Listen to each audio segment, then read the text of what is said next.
que ser curado, e é aqui que eu quero que você, se você for embora para se lembrar de apenas uma coisa do que você ouviu aqui hoje à noite, que você se lembre que ser curado fisicamente não é o suficiente, não basta. Muitas pessoas têm entrado em igrejas e têm alcançado tantas vezes curas, ou então supostas curas. Tantas pessoas têm encontrado em Deus ou na igreja cura para as suas doenças psicológicas, para os seus traumas, para os seus medos. Mas eu quero te dizer que isso não basta. A cura que realmente importa é a cura da alma. E se a cura da alma acontecer, como nós vimos no caso desse homem paralítico, se a cura da alma acontecer, se os seus pecados forem perdoados, ainda que a cura do corpo não ocorra, ainda assim teremos paz com Deus para enfrentar todo e qualquer vale de sombra de morte que esse mundo possa nos oferecer. Essa é a beleza do Evangelho, que invade aquilo que nós conseguimos enxergar com os nossos olhos e vai além para alcançar aquilo que só a nossa alma pode sentir. Jesus enfatiza sempre o cuidado com a alma em atenção superior ou em grau de maior importância com aquilo que acontece com o nosso corpo. Ele próprio, quando no Sermão da Montanha diz: olha, é melhor para você que se o teu olho te faz pecar, é melhor que você arranque o teu olho. Uma expressão um superlativo, é melhor que arranque teu olho e você entre sem um olho no céu, do que pereça todo o teu corpo por causa do teu olho. Se a tua mão te faz pecar, corte-a fora, a ponto de considerar que é melhor entrar no céu sem uma mão do que perecer com o corpo inteiro. O chamado de Jesus para o homem é um chamado de reconciliação da sua alma, do seu espírito, de refazer esse caminho de volta para casa. E as outras coisas podem ou não acontecer, mas a nossa alma certamente será restaurada no momento em que nós nos aproximarmos dele. Jesus enfatiza esse cuidado, e João, lá no capítulo 5, do verso 1 a 18, ele conta uma história que ilustra muito bem o que nós estamos hoje à noite aprendendo e vendo nas Escrituras. Jesus conta uma história, a Bíblia aqui, João conta uma história de que Jesus havia curado um homem. Se você ler depois essa passagem, é a cura de um paralítico que estava lá no tanque de Betesda.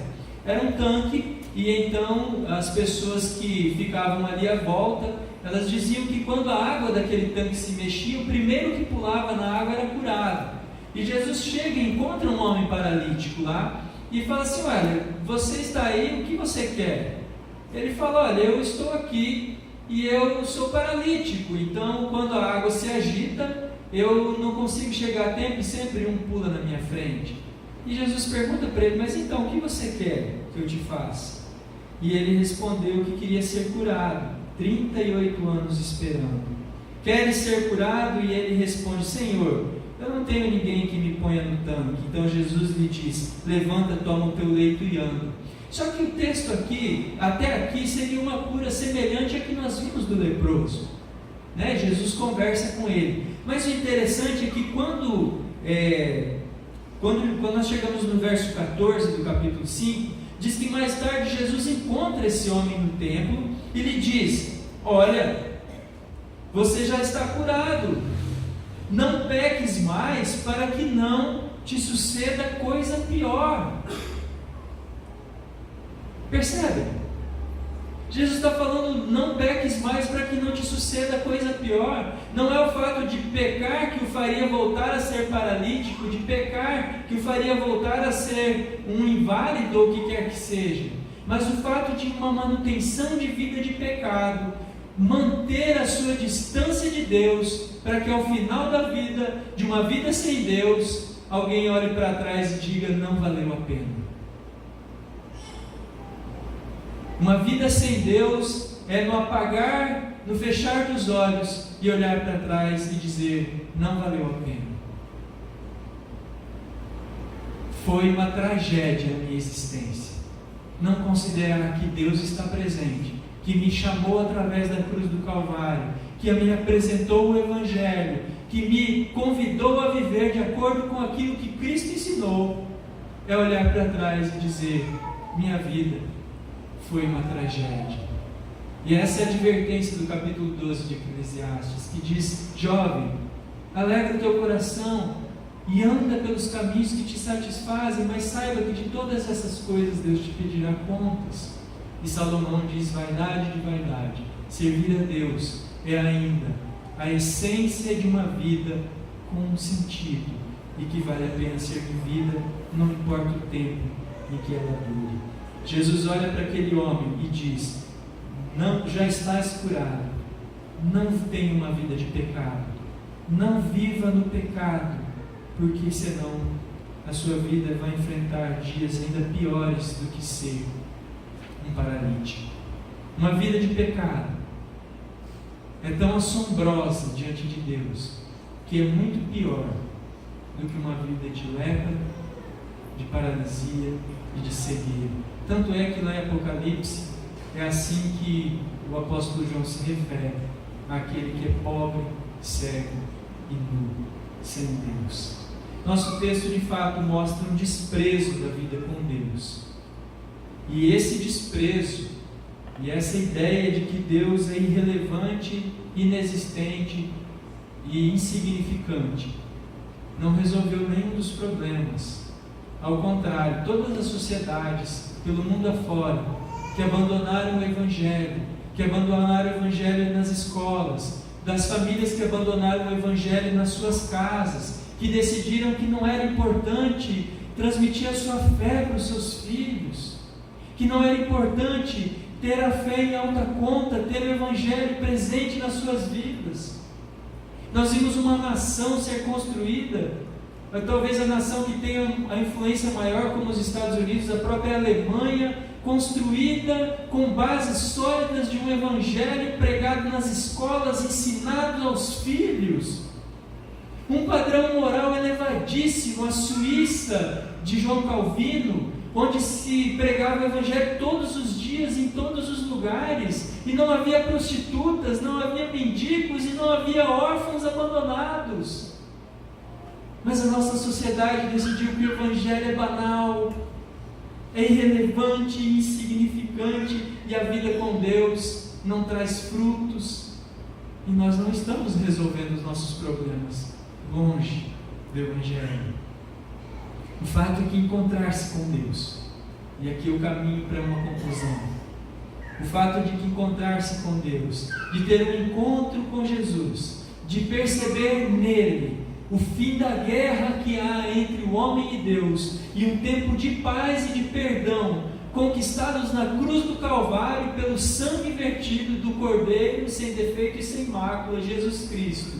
Ele é experimentado no coração do homem que, olhando para a sua vida, e assim como aquela polonesa, incomodado com o seu estilo de vida, incomodado com a forma como tem vivido, chega para Deus e, à semelhança dela, se coloca de joelhos diante do Criador, reconhecendo ser pecador, e lhe pede perdão, e lhe diz: Senhor, eu estou aqui de joelhos, purifica, cuida da minha vida, eu não estou dando conta mais sozinho, está muito difícil caminhar do meu jeito, eu não quero mais me comportar assim, eu não quero mais viver em guerra com o Senhor. Quantos precisam hoje aqui de uma reconciliação com Deus, de olhar para Deus e receber dele novamente, por tantas e tantas vezes quantas forem necessárias, a beleza do seu perdão, do seu cuidado, do seu amor, da sua companhia, da sua presença. Quantos precisam sentir a sua alma cansada, ser revigorada, precisam de uma nova oportunidade, de um novo sentido. São pessoas como nós, talvez nós aqui, doentes de terríveis enfermidades, e essas enfermidades, elas podem abreviar, e as curas que nós podemos receber podem abreviar a nossa partida, mas certamente, de forma muito solidária, um dia teremos um encontro com a morte que chegará, E nós precisamos responder a pergunta de Jesus: e tudo que você construiu, e o que você tem preparado, para quem será? Precisamos enfrentar essa vida, precisamos olhar para aquilo que temos feito, não vivermos do nosso jeito como Adão decidiu viver.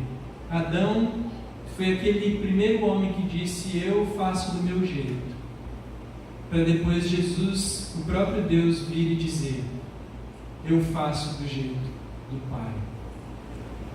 Se Adão é o desvio, Jesus é o recaminho da rota. Aquele homem leproso e o Adeloir leproso, ambos curados por Deus, ele instantaneamente, e eu por um processo demorado, longo, cheio de angústias, de dores e de dúvidas, por que não? Nós precisamos, tanto ele precisou, quanto eu preciso, e você precisa, em algum momento da vida, olhar para cima, olhar para Deus, reconhecer a fragilidade do que nós somos, reconhecer a fragilidade do que eu percebi, do que nós percebemos, daquilo que nós somos, do quão distante nós vivemos, e ver que Jesus aponta para Deus e não há tempo sequer para resolvermos quaisquer problemas relacionados à nossa religião. Não é se reconciliando com religião alguma, não é correndo atrás de tempo perdido, mas é fruto de uma única oração sincera, dobrado aos pés do Senhor, de quem olha para Ele e sabe que o sacrifício dele na cruz do Calvário é suficiente para resolver a minha enfermidade da alma. Como aquela polonesa encontrou perdão, como naquele leprosário, muitos daqueles homens e mulheres, na pregação do Evangelho do pastor Filipe, mesmo morrendo da sua doença, encontraram-se limpos e perfeitos diante de Deus. Partiram dessa vida e abandonaram esse corpo caído e se encontraram, e certamente os que creram estão diante de Deus agora, limpos, renovados, restaurados, purificados.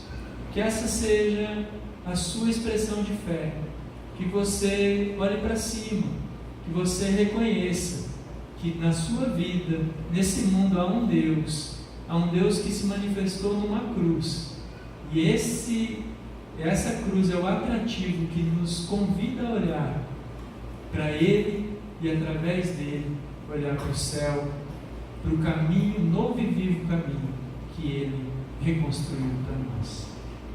Que Deus te abençoe, que Deus cuide da sua vida, cuide da sua alma, que você tenha a simplicidade de talvez hoje à noite, lá na solidão do seu quarto, fazer essa oração.